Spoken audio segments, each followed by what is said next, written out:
to talk to you about math in young women, especially in our Black and Brown communities. I feel like, speaking from personal experience, I feel like we don't speak confidence into our young women when it comes with math, which leads them to avoid math, not feel confident about their ability to earn good grades in math or understand the concepts.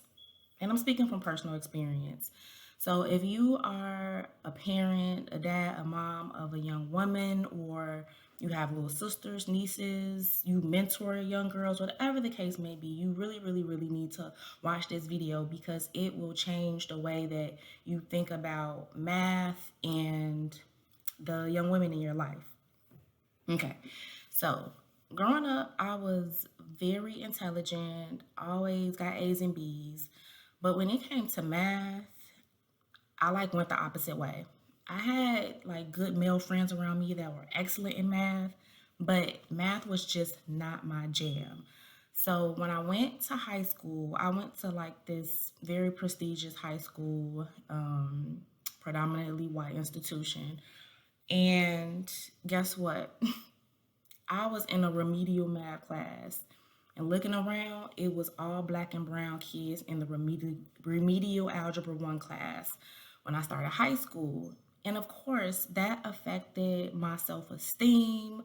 Um, I was questioning, whether I was smart enough at that point, and just to look around and see that the types of students in the classroom were all Black and brown, and we were at a predominantly white institution, that kind of played on my mental a little bit.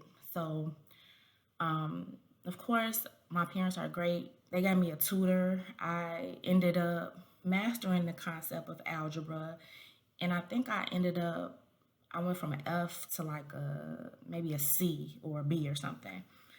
So, of course, that whole process of being at the bottom and having to work my way up, it boosted my confidence and my self esteem.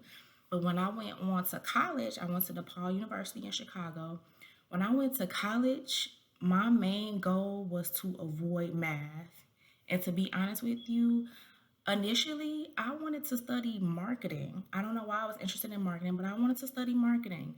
And when I saw that half of the course requirements for that major were math, I pivoted and I went the opposite way. I ran because I was not trying to do math. And so that led me to study psychology and led me to grad school to study counseling, yada, yada, yada. I say that to say, now as an adult, guess what I'm studying?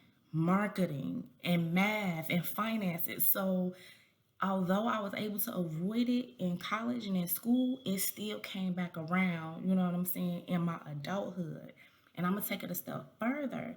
In my relationships as a young woman dating, I sought out someone that was good in math, that appeared to have some sense of knowledge about money and finances because I just wanted to sit back, and that's dangerous.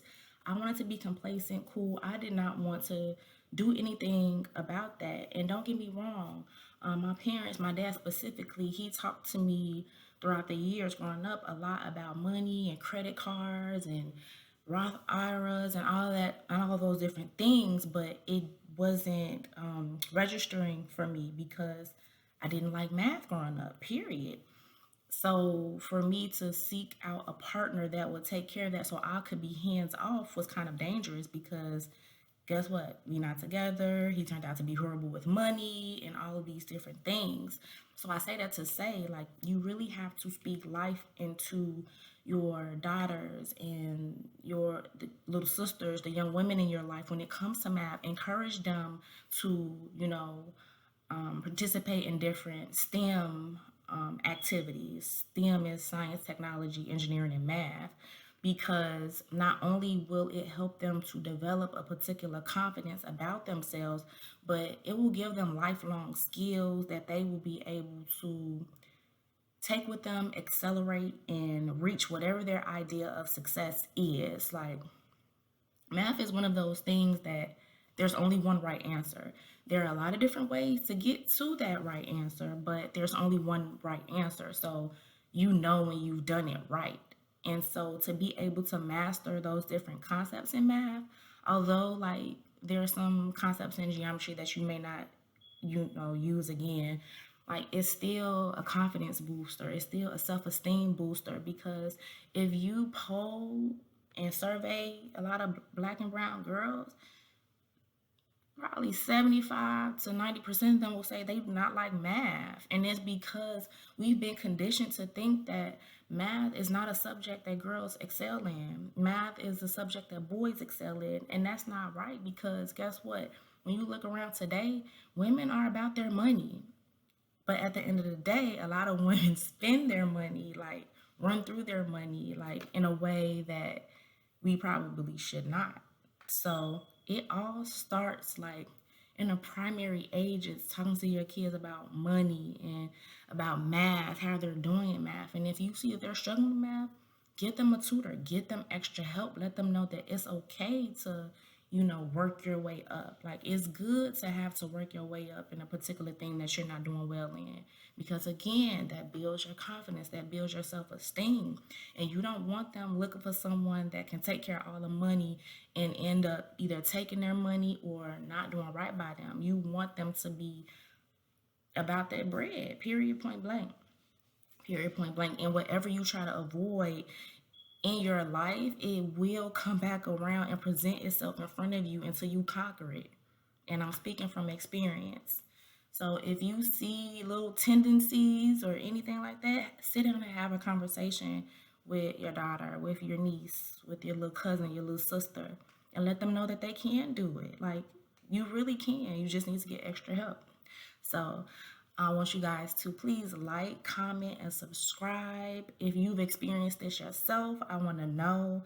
But yeah, check out the link in the description. Get you some freebies. Stay connected with me. And I'll talk to y'all later. Peace.